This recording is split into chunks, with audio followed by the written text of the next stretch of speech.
Well, thank you. It's remarkable to see all of you here in this amazing room. So, well, I hope we have an interesting and engaging time tonight. That's the plan. I have a lecture planned, so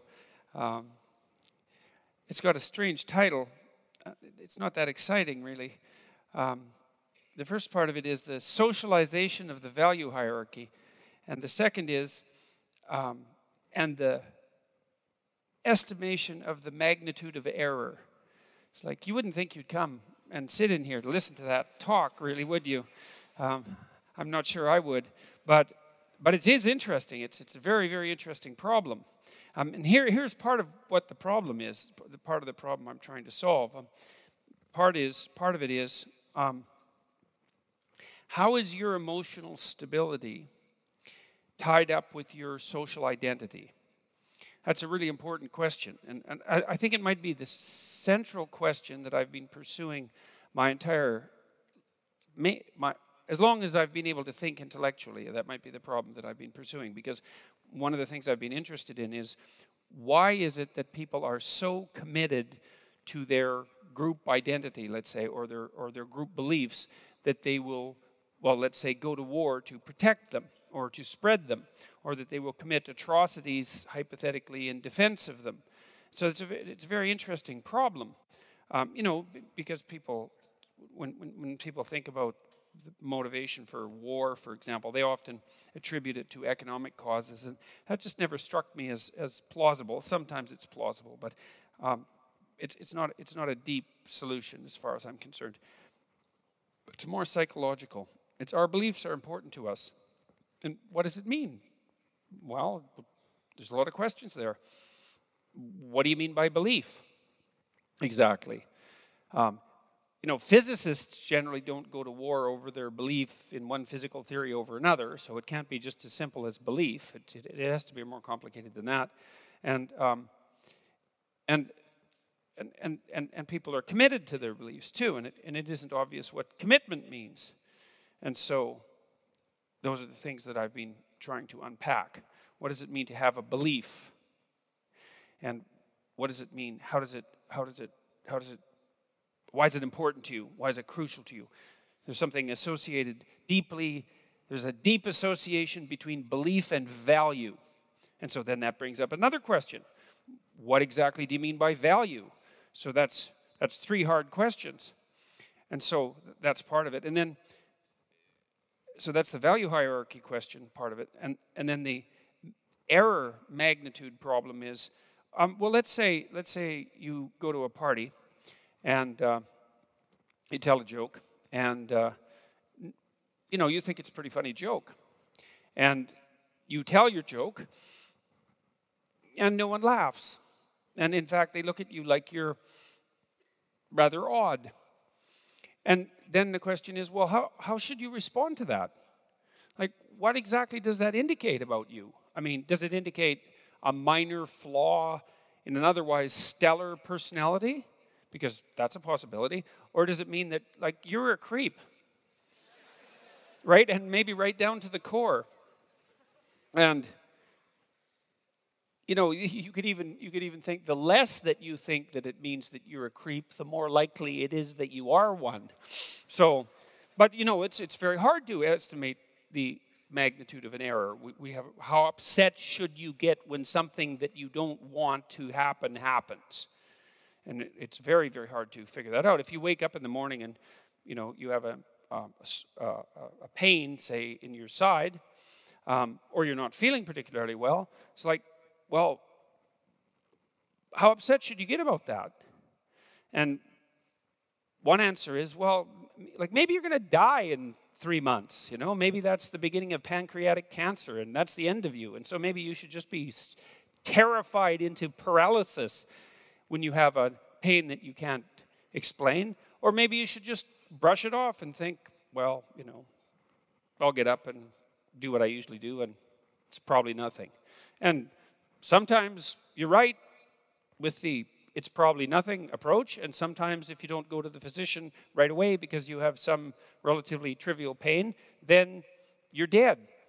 And so this problem of estimating magnitude of error, importance of error, it's unbelievably difficult problem. And so I want to address both of those problems at the same time tonight. So that's the plan. So we'll see how that goes. So, and then I want to weave in there one more thing, which is this relationship between your own psychological structure, whatever that happens to be, your own value hierarchy, because there's a very tight relationship between your value hierarchy and your psychological structure, which is why hierarchies, by the way, are necessary, which is part of the point I was trying to make, say, in Rule 1 in 12 Rules for Life when I talked about hierarchies. There's no getting away from hierarchies. Because a hierarchy is a structure that tells you that one thing takes precedence over another, that one thing is more important than another, right? And if everything is of equal import, then nothing is more important than anything else, by definition. And then, well, what should you do? And the answer is, well, you can't tell, because nothing is any more important than anything else. And the definition of important, fundamentally, is something like that which you should do first. You know, that constitutes importance. That's also something that's relevant, I would say, too, because a lot of the way that we look at the world is as a place to.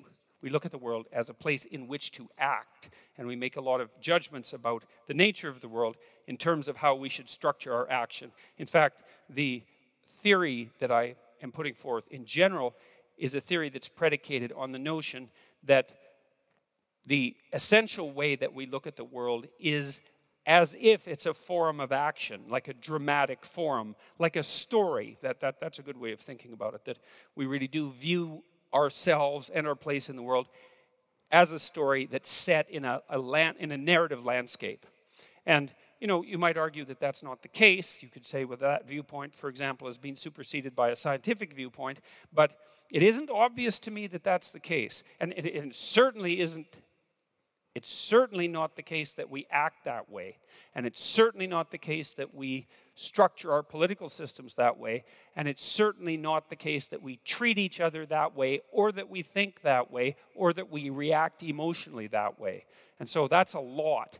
And, you know, it's also the case that the other thing that's worth thinking about in this regard is, you know, we've only been thinking about the world as an objective place for 500 years, something like that. I mean, maybe you could chase it back to the ancient Greeks and go back 2,000 years, but whatever. From a historical perspective, 500 years or 200 years is the same amount of time, and it's a tiny fraction of the amount of time that living creatures that were approximately like us have been around.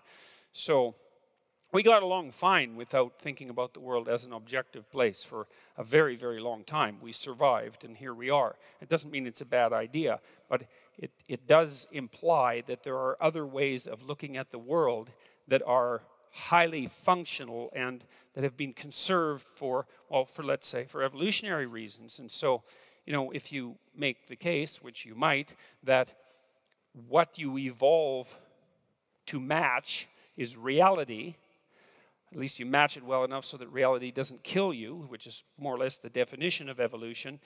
If you evolve to match reality in some sense, and the manner in which you evolve predisposes you to view the world as if it's a narrative of sorts, then possibly the world is a narrative of sorts, at least insofar as it concerns you. Now, what that means metaphysically, I don't know, but that's okay, because who knows anything metaphysically, virtually by definition. What's metaphysical is beyond what you know. You can speculate, but, and so, you know, I would speculate that there is something narrative about the structure of the world, but it doesn't matter. We don't have to go down that route. We can just think about this practically. So the first thing I want to tell you about that I think is really important to lay out the structure of this argument is something about the relationship between perception and emotion and motivation. And this is actually pretty simple, but people don't know it. And I guess it's simple in the way that complex things are simple when you think them through for a very long time. And understand them, and then can finally lay them out, in some manner that's rather, let's say, clear, because you understand them. I derived a fair bit of this information from a book called The Neuropsychology of Anxiety by a man named Jeffrey Gray, who I think was one of the two greatest neuropsychologists of the 20th century, 2 or 3. His Neuropsychology of Anxiety, which is on my list of recommended books, by the way, on my website, it's a really hard book. It took me like 6 months to read that book, and all of it was painful. And the reason for that was, well, books are interesting. Some aren't. Often I dog-ear the pages of books that I'm reading if I find a line or something, that I'd like to remember that I think is important. And, I have some books on my shelves that, pages are dog-eared double because there was a really amazing thought on one page and there was a really amazing thought on the other page, the facing page. And so the whole damn thing is just nothing but dog ears. And then there's other books where there's zero. When I read Nietzsche, for example, there was lots of dog ears on Beyond Good and Evil, which is a great book. And Nietzsche actually, he came up with the most arrogant statement anybody ever made about himself as an author, which is really quite impressive. To come up with the most arrogant statement, that's really something. And he was great at coming up with one-liners, philosophical one-liners. He said, I can write in a sentence what it takes other people a book to write. And then he said, that they can't even write in a book.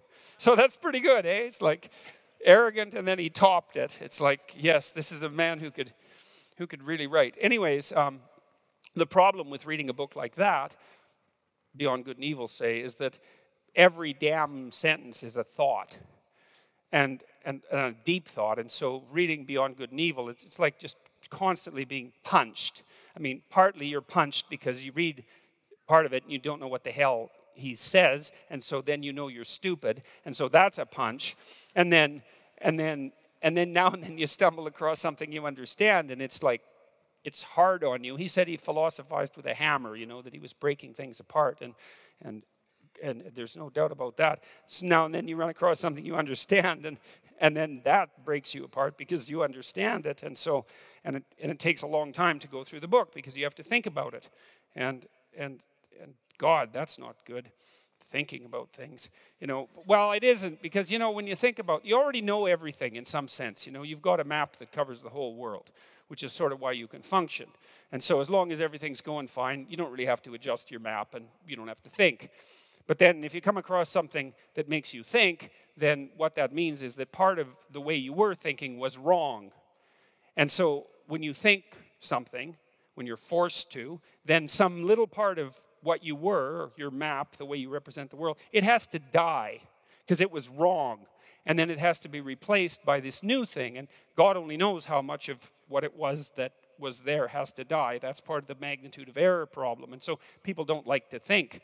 And so it's hard to read difficult books like Beyond Good and Evil because you're just forced to think, and it's just exhausting. You wish that he would just go away, which is why they're trying to not teach difficult books in universities anymore, so that people don't have to undergo the difficult process of actually having to think and transform themselves. Anyways, I read Jeffrey Gray's book, The Neuropsychology of Anxiety, and it was like that.